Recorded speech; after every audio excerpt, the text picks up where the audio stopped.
For the past 10 years, Hermitcraft has pushed the limits of what's possible in Minecraft. By bringing together some of the most creative and entertaining creators in the game, the server's breathtaking builds and exciting content has captivated millions of people. So join me today as we explore the early days of the server, telling part 1 of Hermitcraft.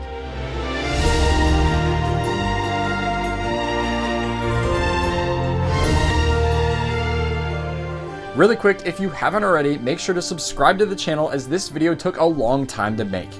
Also, you won't want to miss out on future episodes. Thank you, and enjoy the video. The year is 2012. Just a few months ago, Minecraft had its full public release and is taking the internet by storm.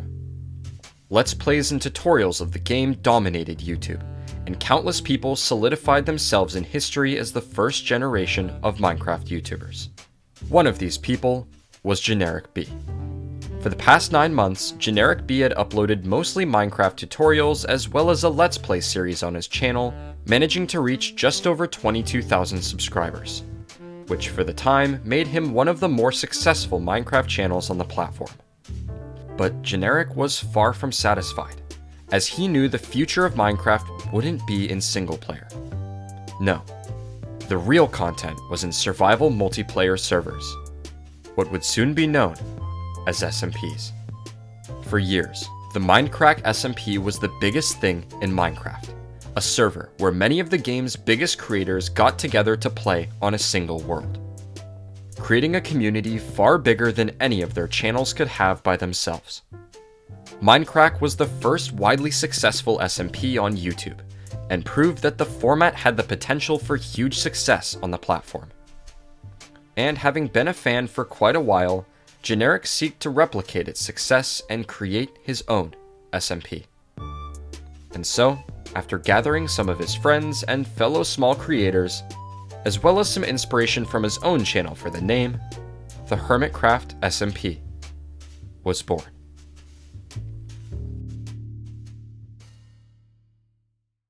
But before we dive into Hermitcraft Season 1, I'd like to thank the sponsor of today's video, Opera GX. Your normal web browser is a lot like playing on a super flat world. Sure, it may work technically, but after a while it can get kinda boring. But with Opera GX, you'll never have that problem again. With their endless selection of community-made mods, you can customize your browsing experience however you like. From background music and sound effects, to unique themes and mod-specific wallpapers, GX Mods gives you a custom browsing experience unlike any other browser on the market. They even have mods specific to Minecraft, like this one, that gives your browser window a moving wallpaper, plays the Minecraft soundtrack in the background, and adds surprise sound effects from the game whenever you interact with the browser. But mods are just the beginning. Opera GX is also integrated directly with AI to give you access to ChatGPT and ChatSonic on the GX sidebar. So if you ever forget how to craft something or need inspiration for a build, Opera GX has you covered. Now, I know what you're thinking. How am I supposed to run Minecraft above 5 frames per second when Opera GX is taking up all of my computer's memory? I mean, we all know what other browsers can do to your computer.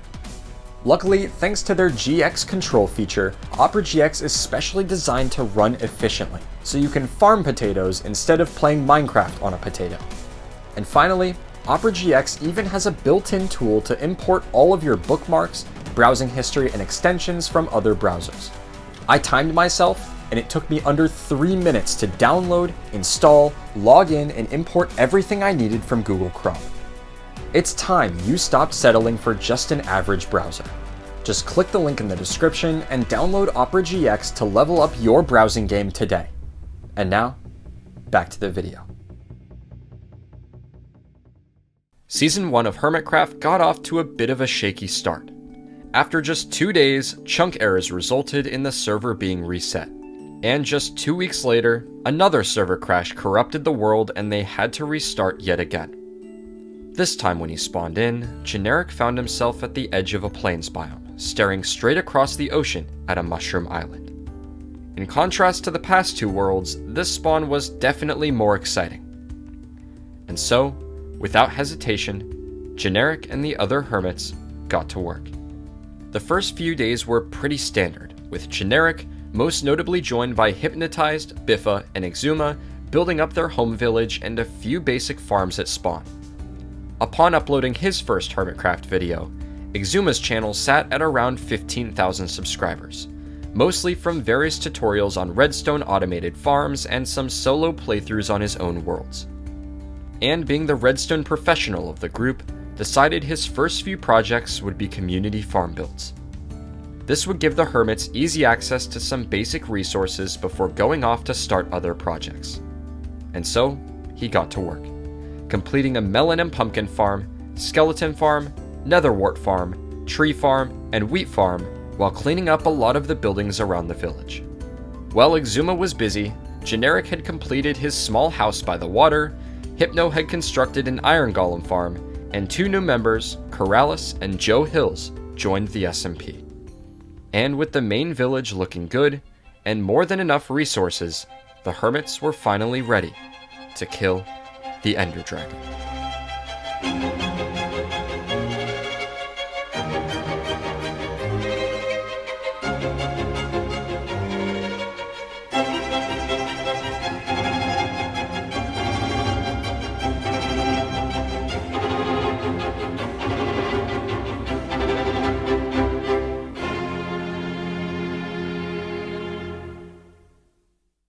And so, Generic, Exuma, Hypno, Biffa, and a new member to the server, Top Mass, jumped through the portal to take down the dragon for the first time in Hermitcraft history.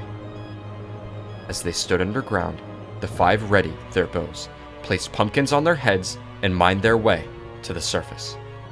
The dragon glided through the sky, ready to attack at any moment. And despite not wearing any helmets, the 5 were ready to fight. They split off, taking out the towers one by one until all that was left was the dragon. The 5 launched a storm of arrows into the sky. Little by little, the dragon's health fell until, at last, the beast was dead. And after conquering the end, it was finally time to expand Hermitcraft beyond the starting village. First, the group expanded on their nether portal, creating a hub that would allow for quick travel. And next, the group went their separate ways to create their own bases, planning to eventually connect them back to Spawn Village through the nether hub. Exuma moved 8,000 blocks northeast to a large plains island. On this island, he planned to build a town, as well as plenty of farms in a land he would call Avalon. And across many of the coming months, Exuma would continue work on Avalon until it was finally complete. Home to automated farms, detailed buildings, and one of the best looking builds in the Nether Hub, Avalon stood as proof of Exuma's unrelenting dedication to Hermitcraft and the people involved. But Avalon was far from the only major build on the server. For his base, Corrales decided to journey just under 1,000 blocks from spawn to a fairly close jungle biome. But what he lacked in distance, he more than made up for in scale. Corrales' jungle base quickly grew from a well put together house in a hill to one of the most intricate and detailed builds on the server. So well put together that a new member of the server, BOO, decided to move in with him, living in a small camper outside. But while Corrales was hard at work, both Biffa and Hypno were busy on their own huge projects.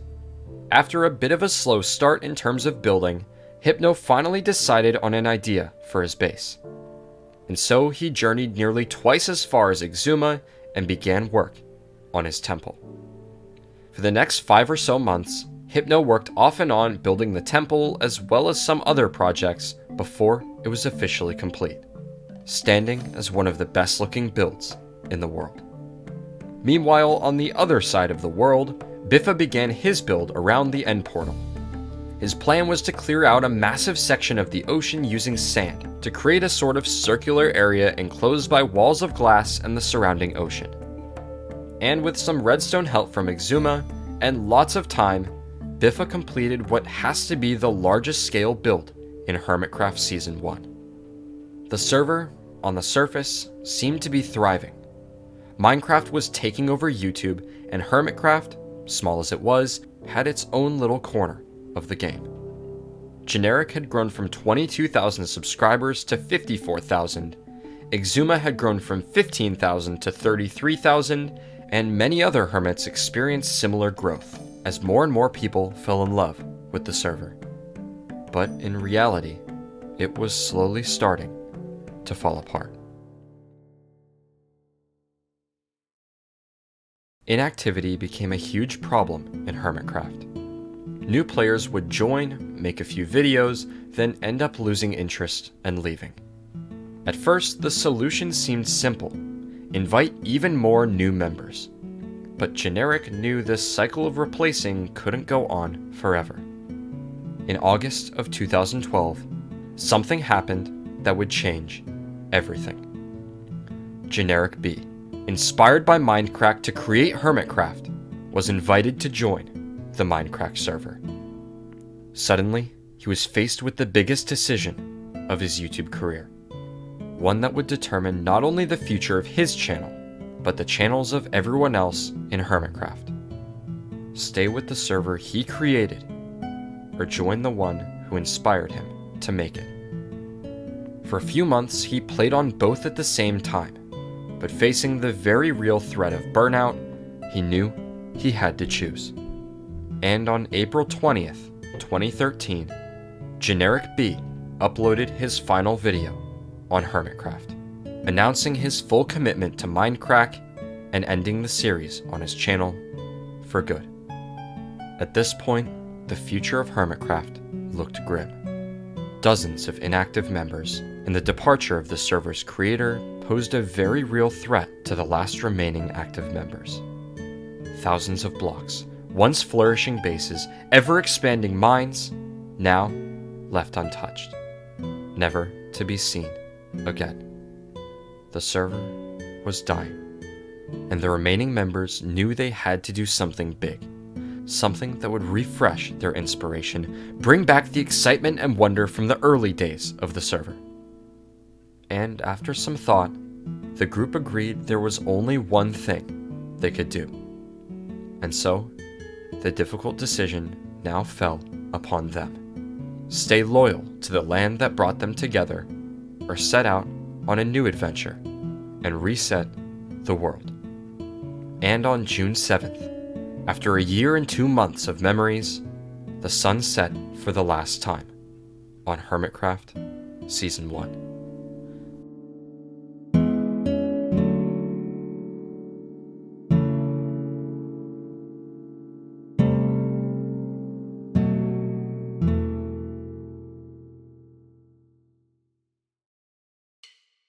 Just 2 days after the official end of Season 1, Hermitcraft Season 2 would begin.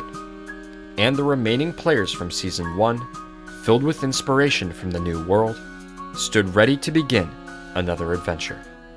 But they weren't the only ones, as 2 new members would be joining the server. 2 players that still remain active today over 10 years later: Zombie Cleo and Mumbo Jumbo. Mumbo was one of the bigger creators on the server at the time he joined. Sitting at well over 60,000 subscribers and growing quickly, much of his early success was due to his genius redstone tutorials and energetic presence on camera.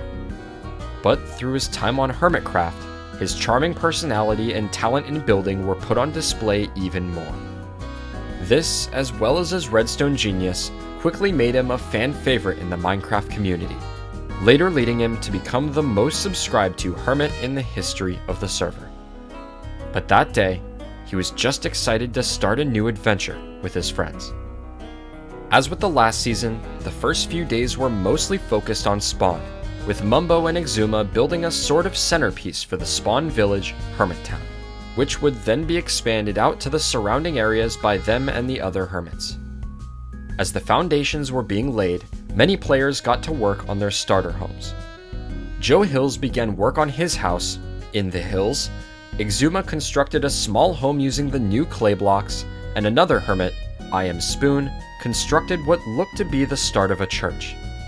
Hermit Town was growing quickly, and with the new houses popping up, Mumbo and Exuma, who were both known for their extreme skill with redstone, got to work on the server's first automatic farms.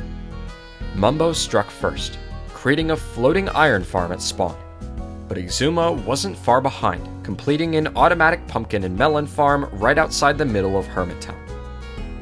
By this point, many of the hermits had finished their houses in the starting village and were once again ready to move out and start on their own separate projects.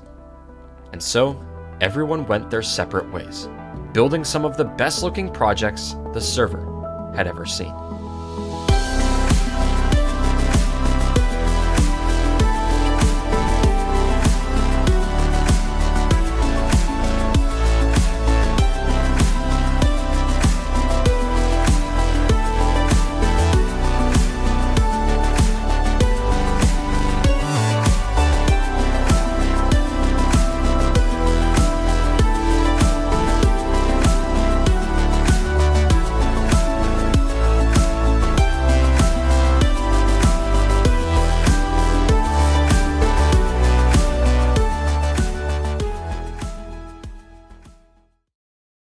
After 6 months on the server, most of the hermits had finished their bases, and countless massive farms gave an endless supply of pretty much everything they could need. But there was still lots to be done. A few new players had been invited to the server: Tinfoil Chef and Ijevin, alongside a few other new additions. And with these new members, as well as the new 1.7 update, the hermits felt inspired to explore the new land and create another town together. And as they looked upon the new land, everyone got to work, constructing new Hermit Town. Over the next few months, building continued. Small homes and massive complexes popped up all around New Hermit Town. 2 new hermits, False Cemetery and Tango Tech, also joined, quickly proving to be some of the best additions yet. Exuma also began construction on quite possibly the most ambitious project on Hermitcraft so far. An idea he had all the way back in Season 1 but never came close to completing. An entirely custom biome with his base sitting at the center. And so, he began to dig. And over the next 9 months, Exuma constructed the Wasteland. So what I was hoping for with this location was being able to turn it into a wastelands biome, but when I'm in the middle in my base area, I can look around and see nothing but wastelands as far as the eye goes, and in the middle of it have like a big hole that leads underground, and then a tower that comes out of the hole. And so as I expand the base underground, that's kind of what I wanted to do. I could maybe make other towers that come out and look around, and would leave the surface completely unlit and just have loads of mobs on there and light up all the caves underneath. And so what I'm really interested in is just creating a unique environment in the game, because all these farms and mob traps, you know, they've been done time and time again. September 10th. 1 year and 3 months after the start of Hermitcraft Season 2, the world was finally starting to feel complete. New, even bigger farms filled rooms of chests with resources. Builds that dwarfed those from Season 1. That day, the last of the new hermits joined, XB Crafted, finding a world near the end of its life. And so, the hermits came together, old and new, knowing exactly what needed to be done. And a month later, on October 9th, 2014, Hermitcraft Season 2 witnessed its final moments.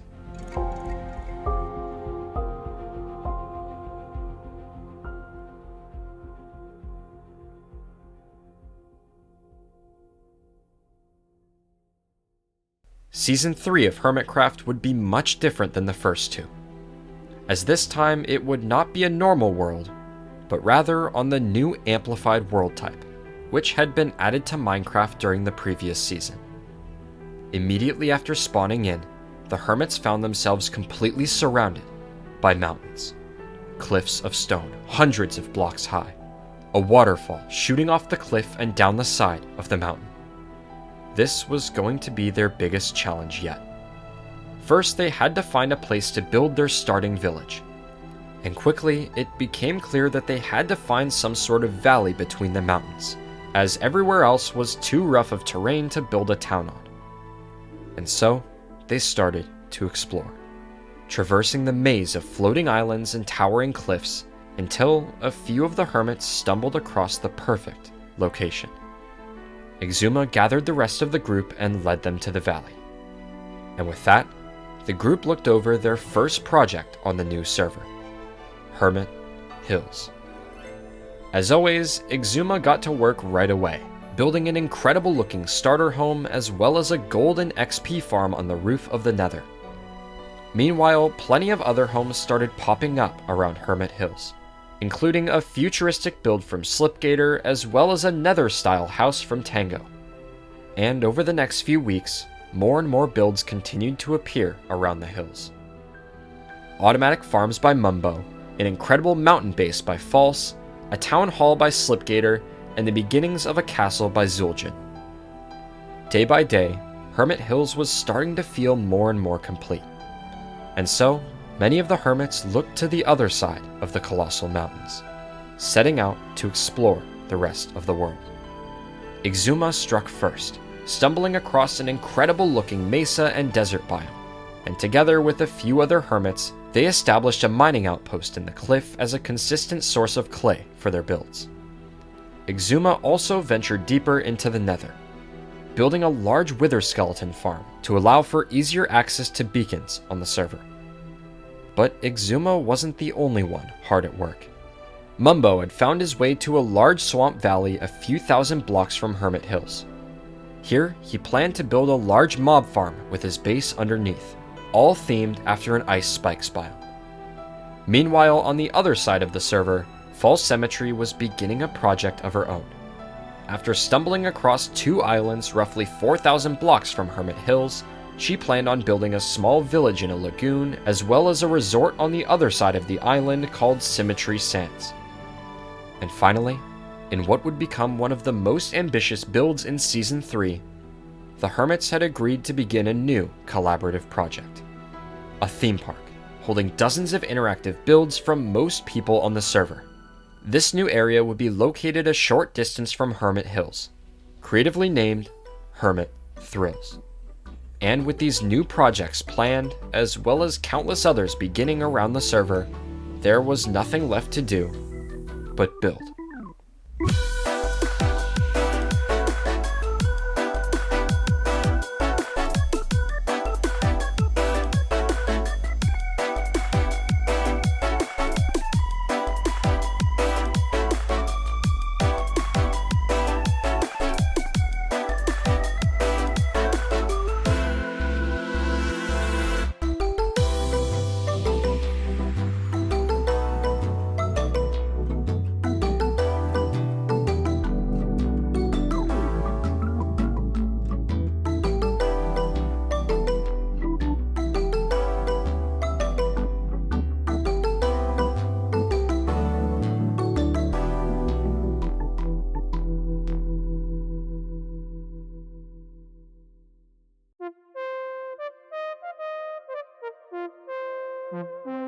Everything changed on March 3rd.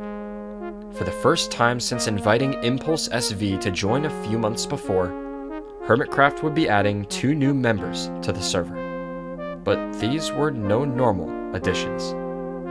No. Doc M and Ethos Lab were some of the biggest creators in the Minecraft community, and their addition to Hermitcraft would bring the server to a level of popularity it had never seen before. But they wouldn't be the only thing giving Hermitcraft a boost, as the reason they joined the server was a result of something much bigger. Since Generic B had joined Minecraft, it only continued to grow. Through Seasons 3 and 4, new additions and Minecraft's all-time peak in popularity led to a level of interest in the server never seen before in an SMP. And for the next year and a half, everything seemed to be better than ever on Minecraft. But much like Hermitcraft's first world, it was slowly starting to fade away. Many of the players became inactive, and the ones that stayed active felt alone on a server meant to bring people together. And now, these players looked to Hermitcraft as an example of what they wanted Minecraft to be.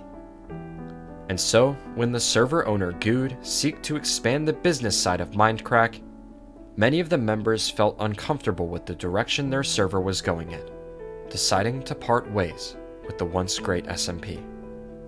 And although still more popular than Hermitcraft, it was clear Mindcraft was nearing the end of its reign. And now, free from the clutches of their old server, Etho and Doc joined Hermitcraft. In the final months of Season 3, a new wave of incredible builds would be completed on the server.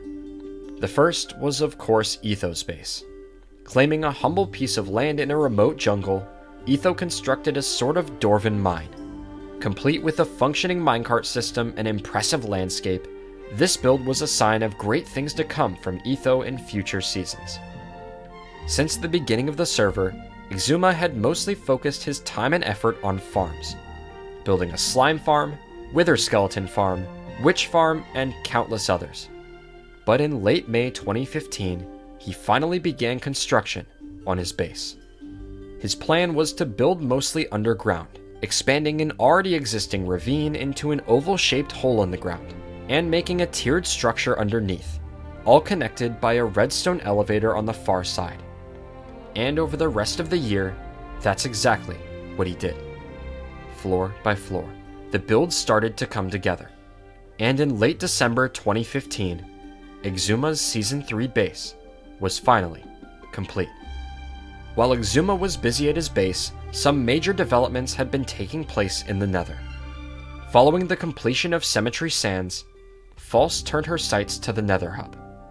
Through every server she'd been on, some of her favorite projects to do were Nether tunnels. And quickly it became clear that this season's path could use some work. And so, over the course of the rest of the season, False would transform the majority of the Nether path to a resort to resemble an airport, complete with shops, a control station, and even an airplane on the other side of her portal. False's airport was easily one of the most creative builds on the server. But False wasn't the only one with big plans in the Nether, as not too far away, Tango and Impulse decided to team up on a project of their own. Over the course of Season 3, Impulse and Tango had grown to be good friends. And so, when they had an idea so big neither one of them could do it alone, it only felt right that they take the project on together. And so began the construction of the Nether Castle. Lava poured from the walls, beacon light beamed from the fiery towers, and a face forged from the fabric of nightmares. Upon its completion, the Nether Castle was one of the grandest builds on the server. But grand as it was, this was only a small piece of the true project. As upon traveling through the portal, players would find themselves at the center of one of the largest underground bases in the server's history. Large enough to hold its own custom snow forest, as well as an old western saloon, Impulse and Tango showed the power of hermits working together. But two hermits are nothing compared to the whole server, as back at spawn, over the past year, nearly every hermit on the server had contributed to the Hermit Thrills project. And rivaled in scale only by Hermit Hills, the Hermitcraft theme park was the staple of an already thrilling season. At last, the world was feeling complete. And so, looking over their creations for the last time, the hermits said goodbye and closed Season 3 of the server for good. But little did they know, the next few seasons would grow to define the server, molding Hermitcraft into something much more. And as they prepared for a new adventure, their future shined as bright as the desert sun, as a golden age of the server was about to begin.